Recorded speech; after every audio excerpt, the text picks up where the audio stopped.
আমার প্রিয়জনেরা, প্রভু যীশু খ্রিস্ট নামে সকলকে জানাই আমি অভিনন্দন। আপনারা কি আজ সুস্থ আছেন?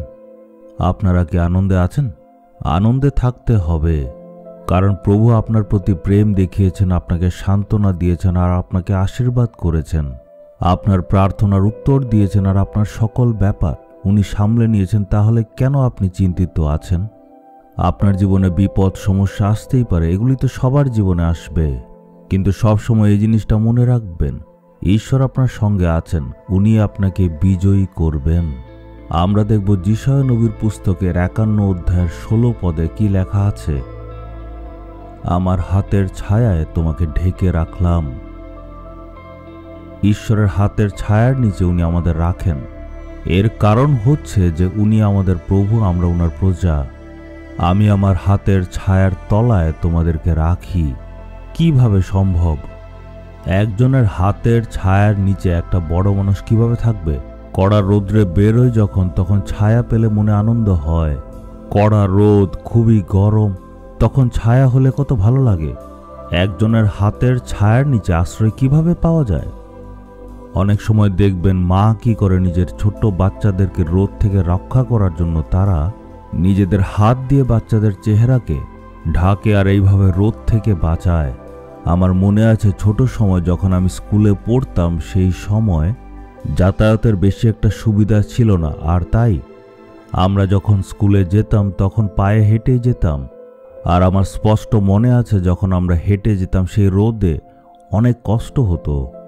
আর সেই কড়া রোদে হাঁটার সময় আমি মনে মনে ভাবতাম কোনো গাছ পেলেই তার ছায়ার নিচে দৌড়ে যাব। কিন্তু যেহেতু নদীর ধারে ধারে আমরা যেতাম, ওইখানে কোনো ধরনের গাছই ছিল না। তামরিবারেণী যে নদী আছে সেটার ধার দিয়েই আমি এই রোদে হেঁটে হেঁটে যেতাম। আর হঠাৎ সেই গরমে একটা হালকা ছায়া আমার মুখের উপর পড়ত। ওই ছায়াটা ছিল আমার ঠাকুরমার শাড়ির আঁচলের ছায়া। ঠাকুরমা তার শাড়ির আঁচলটা আমাদের মুখের সামনে ধরতেন, এইভাবে রোদের গরম থেকে আমাদের বাঁচাতেন। সেই সময় সেই হালকা ছায়াই কিন্তু মনে অনেক শান্তি দিত, আমাদের শক্তি ফিরে আসতো, আমরা আবার হাঁটতে পারতাম। ঠাকুমা এমন কেন করতেন? যাতে আমাদেরকে সেই রৌদ্র থেকে কিছুক্ষণের জন্য শান্তি দিতে পারেন। যে রাস্তা দিয়ে আমাদের সবসময় চলতে হয়, সেই রাস্তায় কত রকম নিন্দা, অপমান, যন্ত্রণা, দুঃখ, কষ্ট হয়, একদম কড়া রোদের মতো। ঈশ্বর প্রতিজ্ঞা করছেন সেই কড়া রোদের মধ্যেও আমি তোমাকে রক্ষা করব। আমরা ঈশ্বরের হাতের যে ছায়া, সেই ছায়ার তলায় থাকব।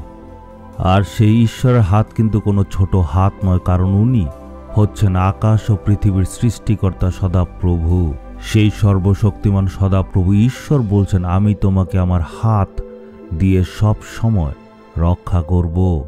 আমাদের একজন ঈশ্বর আছেন যিনি আমাদের সকল বিপদ থেকে তার হাত দিয়ে রক্ষা করেন। ঈশ্বর বলছেন, আমার হাতের ছায়া দিয়ে আমি তোমায় রক্ষা করব। হে আমার ছেলে আর আমার মেয়ে, তুমি যখন তোমার জীবনে যাত্রা করছো কখনো নিরাশ হবে না, কারণ আমি আমার হাতের ছায়ার তলায় তোমাকে রাখব। আর বলছে, আমি তোমাকে সান্ত্বনা দেব, আমি তোমায় রক্ষা করি।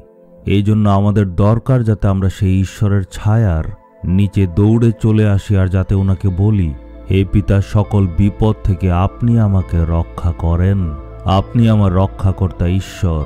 চলুন আমরা এখন সবাই প্রার্থনা করি। হে প্রভু, আপনার হাতের ছায়ার তলায় আসার জন্য নিজেকে অর্পণ করছি। প্রভু যীশু খ্রিস্টের নামে চাইলাম, আমেন, আমেন।